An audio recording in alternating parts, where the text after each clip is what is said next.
Personally ഇവൻ ജയിക്കൂന്നാക്കിയിട്ടാണ് ഇപ്പൊ 77% ആയിട്ടുള്ളത്. അത് ഇത്രയും കാലം വെയിറ്റ് ചെയ്തിട്ട് എന്നിട്ട് നിങ്ങളിപ്പം പിന്നെ നോം റീപോളും പറയുന്നത് റീപോൾ എല്ലാവരും റീപോൾ ഇട്ടാ എന്തായാലും ഇപ്പൊ 77 ഉള്ളു 2% വ്യത്യാസമില്ല. റീപോൾ ഇട്ടാ എന്തായാലും എല്ലാരും ഇതാക്കിട്ട് 75 ആവും മിക്കവാറും. റീപോൾ ഇടാം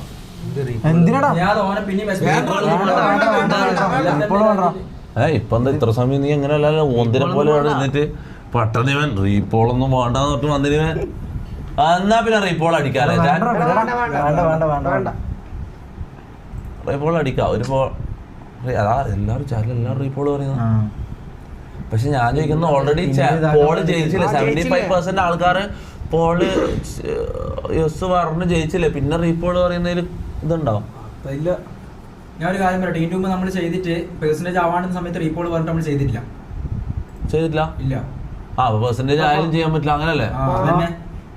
അതാണല്ലോ ജയിക്കുന്ന വരെ നമ്മൾ ചെയ്യാ. പക്ഷെ ഇതിനു മുമ്പും ആയിട്ടില്ല. ആദ്യത്തെ സമയത്ത് രണ്ടാമത് നമ്മൾ എനിക്കറിയില്ല ഈ കാര്യത്തിൽ ഞാൻ ഒരിക്കൽ ഡിസിഷൻ എടുത്തിട്ട് എനിക്ക് മൊത്തം എല്ലാം കിട്ടിയത്.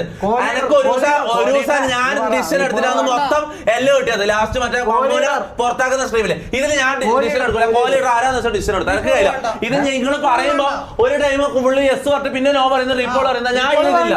നിങ്ങൾ എന്താ ചെയ്തോ?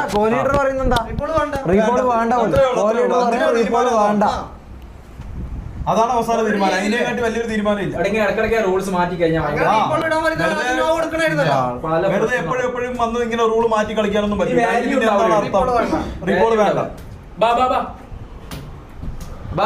എന്താന്ന് വെച്ചാൽ തീരുമാനിക്ക്. അതിൽ ചാറ്റ് മൊത്തം റീപോളാ പറയുന്നത്. അപ്പൊ പിന്നെ ഞാൻ എന്ത് ചെയ്യാനാ? അങ്ങനെയല്ലേ ചെയ്യണ്ടേ? ഇപ്പൊ വേറെ ദിവസം വേറെ സംഭവിച്ചിട്ട് പിന്നെ നിങ്ങൾ നേരെ ഉൾട്ട പറഞ്ഞാലോ? നോക്കട്ടെ നിന്ന എങ്ങനെ അടിപൊളിയല്ലേ? എന്താ നിന്റെ അവസ്ഥ? എങ്ങനെയാ ഒരു പാട്ടെല്ലാം ഡാൻസ് കളിക്കാം. ഡാൻസാ? നീ ജയിലിൽ നിന്ന് ഇറങ്ങുന്നല്ലടാ നാണം കെട്ടവനെ. ഡാൻസ് കളിക്കണോടാ നിൽക്കുന്ന ഡാൻസ് കളിക്കണ്ടേ? പിന്നെ ഫോഴ്സ് ചെയ്ത് ഓണാൻ നോക്കുന്ന പോലെ ഉണ്ടല്ലേ? എനിക്ക് അങ്ങനെ വന്നത്. നിന്റെ മുഖത്തുണ്ടാ, നിന്റെ കണ്ണിലുണ്ടാ പേടിയും മൊത്തത്തിൽ